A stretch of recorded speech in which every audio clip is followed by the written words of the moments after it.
we've talked before about the books you've written and other things you've been involved in over the years. And now you're doing basically a daily, it's almost a journal on journals. How did you get involved? How did you get interested in diaries and other people's journals and that kind of thing? Well, it was just in a happenstance kind of way. My cousin Amy, who lives in Macon, Georgia, found this diary at a junk store, and it belonged to a woman named Marguerite A, who lived in Tampa, Florida in 1937. And she just wrote every day in this little journal that, an insurance company had given her husband as a promotional item.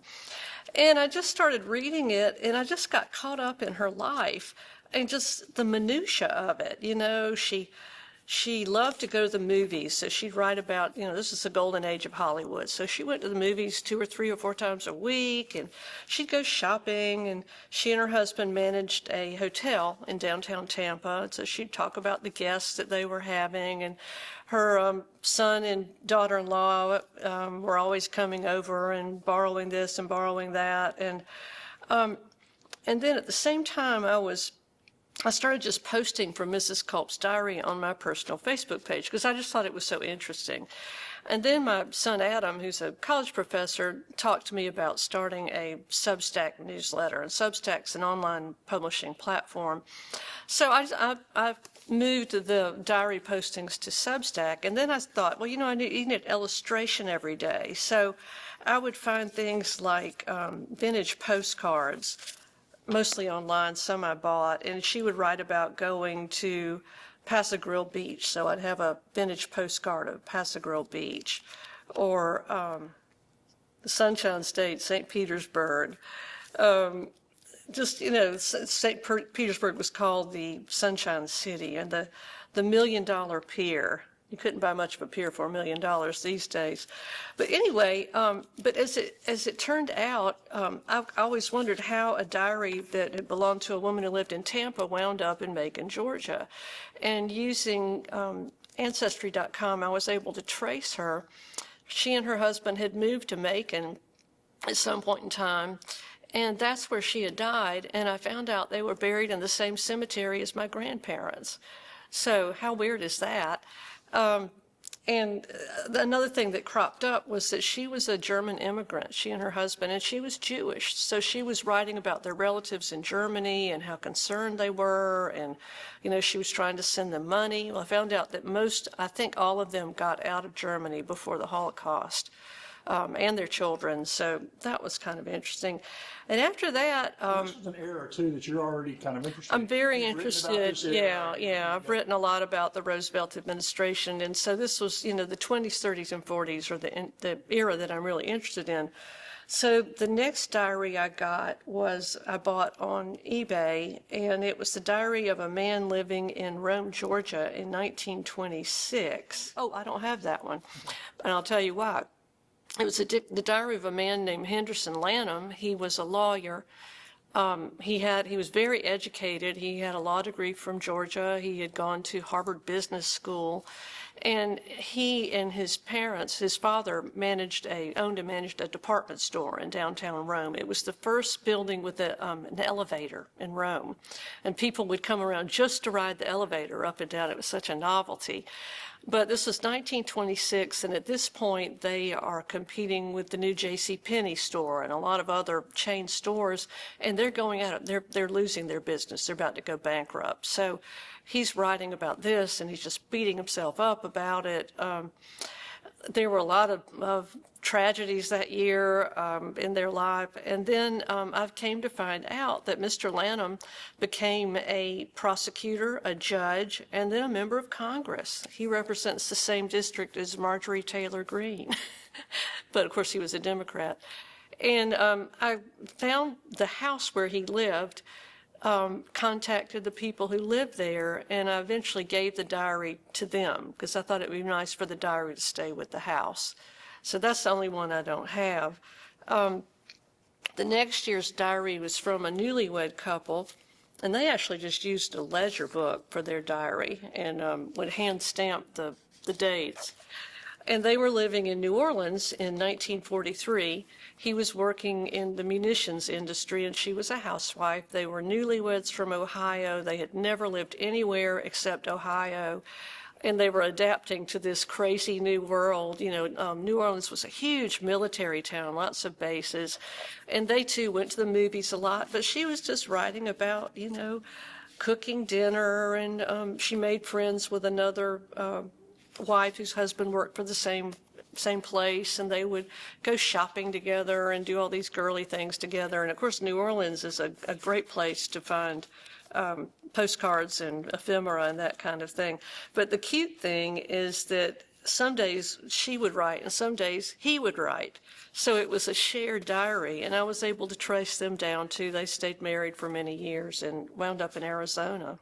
Let's see, the one I did last year was from 1935. It was a college professor who taught at Albright College in Reading, Pennsylvania, which I always pronounced Reading, but it's Reading. And he was the head of the history department there. And he was working on his dissertation, which was about the early printers and newspaper publishers in post-colonial New York State. So I actually got a copy of his dissertation, which was published, and he was writing about all the revisions and all this. But all these people also have children they're raising, and, having ear infections and breaking their glasses and, just all that kind of thing. And people just have gotten really engaged in it on Substack. I've got about 250 people who subscribe to it, and about 50 pay 16 cents a day because I'll give them a taste of the diary for free, and then the rest of it is a deep dive, well, not real deep, but about a 3-minute dive in what was going on in the world that day. You had war brewing, you had Hitler doing things, you had the Nuremberg laws being passed. I talk about sports heroes and movie stars and just weird tidbits of news that catch my attention. Is there a community of other folks who are doing what you're doing, or? I've not found one. There's some writers on Substack. One writer does a photo a day that I've just discovered, and hers is really interesting. It's an audio posting illustrated with photographs, and she's a historian also, and just that's a really fascinating thing. But most people on Substack don't write every day like I do. So, you and I have our newspaper background. It's just natural for me to get up and write, 200 words on a subject, and that's what I do. There was a period where a lot of people kept journal, diary, whatever you want to call it in America, right? I mean, that was not an uncommon thing. Not at all. I mean, this little clipper diary you could buy at the Woolworth store. And this one was kept by a little boy in 1937. So look at his handwriting. And he's talking about things like playing marbles with his friend and getting an Little Orphan Annie's secret code ring and playing Monopoly and trading his code ring for something else, just little boy stuff. Let's see, Daddy and I went to church. It is Garth's birthday. Ingrid, Grace, Harold, Garth, and Bobby were here for lunch. Daddy bought a new gray coat. Mother and Johnny went with him. Just little boy things.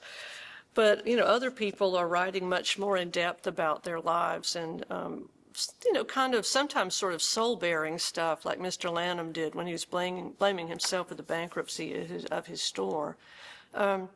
So, it's for people, if you'd like to read other people's mail, or which is what historians say, we like to read other people's mail. Well, as a historian, though, they're also, from a young kid doing that, a lot of what we have in our history is based on some fairly substantial people and their diaries. In their diaries, exactly. Someone asked me the other day, what are we going to do in this digital age? And I said, I don't know, because I don't write about that time period. But it's really going to change the way history's written. It's easier than ever to keep a journal. Yeah. But nobody, I don't know if people are still doing it. People still do it. A lot of people do it as an online journal. But I just finished reading this new biography of Nancy Reagan that my son gave me for Christmas, and Ronald Reagan kept a diary all through his White House years. Read another book about Roosevelt and Lindbergh. Lindbergh kept diaries, very revealing diaries. But I think, the fact that you could get a little diary at Woolworths for probably $0.25, tells you how common it was. So anyway, all these diaries have I bought on the internet. Some of them are a line-a-day diary, which I don't like as much, or the 5-year diary, because you just can't get much in those. But they do kind of give you the trajectory of someone's life. This is written by a teenager, and she just crams so much into every time, and writes with a different color of ink for each year. So the Where do you find these? eBay generally, Oh, okay. yeah, and you can buy a diary for, it depends. The ones that are partially filled are the ones I don't like as much, but $25. A really stuffed diary might cost $100. But I got myself in the predicament this year of a lady. This one just is so interesting. She's writing in 1942. She lives in Washington, D.C., so the war is just a month old, and all these things, she's writing a lot about what's going on. MacArthur is in the Philippines, and the British are trying to hold Singapore, and sugar rationing and gasoline rationing, all that stuff are coming into play, and people are, they're publishing a column every day in one of the newspapers about what to do during an air raid or how to prepare for an air raid, and people are painting their windows black and hanging up blackout curtains and all that because Washington would be such a big target for bombing. And then just inexplicably, sometime in February, she stops keeping the diary. So what do you do in that situation?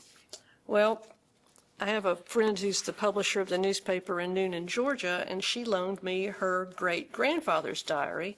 He has beautiful handwriting. Walter Askew, who was the chief of police in 1930. He picks up his diary about the time Mrs. Gunn's diary ends, and then it continues until he dies in September. And then I've got a third diary that began in about that time, so I'll do 3 this year. But I really prefer to do one diary, one person. Do any of them ever have like clips and stuff in them? Yeah, they do. This one's kind of cute and stuck in the back of Mrs. Gunn's diary. It's about, it's a little poem about the rubber pants shortage for babies. Rubber was a real big deal in the war, and you couldn't get new tires. And there was a scandal that erupted in Congress that the War Department had ordered 1,000 rubber mats to put under spittoons because people would spit in the spittoons and get tobacco juice all over the floor. And so this senator raised a ruckus about this. Here we're having a rubber conservation. These people need to learn to spit more accurately. And I thought, why don't you just use an old newspaper for that? But it's just funny.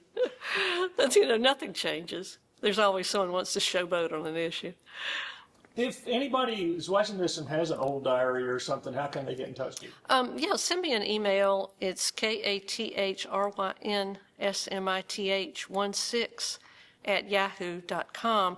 Or I invite you to go to my substack. It's Bootleggers, Bootleggers, just like the alcohol bootleggers, bootleggers.substack.com. And you can send me a message through that also. But yeah, just check it out. Well, just remind people about the bootleggers while we're talking. Yeah, I'm not a bootlegger. I don't. It's not your other hobby. I don't endorse bootlegging or all that stuff. But I wrote a book called Baptist and Bootleggers, and when I started doing this Substack, that was the book that I was promoting. So that's. Once you get your Substack title in, you don't want to change it. So Bootleggers is, and it's easy to remember too. So anyway. And if there's any other collectors out there that want to get in touch with you. Yeah. I love to, a lot of people have shared stories about diaries, but it just kind of reminds us also just how ephemeral our lives are. Someone who's chronicled every day of their life, and then what do you do? What happened to Mrs. Culp? I just assumed that they were just cleaning out her house after she died and just threw out all this stuff or gave it to a Goodwill or store or something, but that's how it all started, was with this diary. So anyway, but I recommend Ancestry.com is a good way to track down these unknown relatives. And it's really amazing what you can find. With Mrs. Gunn's diary, all I knew was her husband's first name and their children's names, Ross Sr. and, these children. And just with that, I was able, through Ancestry, to figure out her name, their name, where they lived, all that stuff, how old they were. And I was able to do that in about half an hour with just one first name to start with. So I think that's kind of cool. I also get newspapers.com so I can read the news. And it's kind of, I don't know how your listeners feel about today, but it's kind of reassuring to realize everything's always been in a mess all the time. All the time.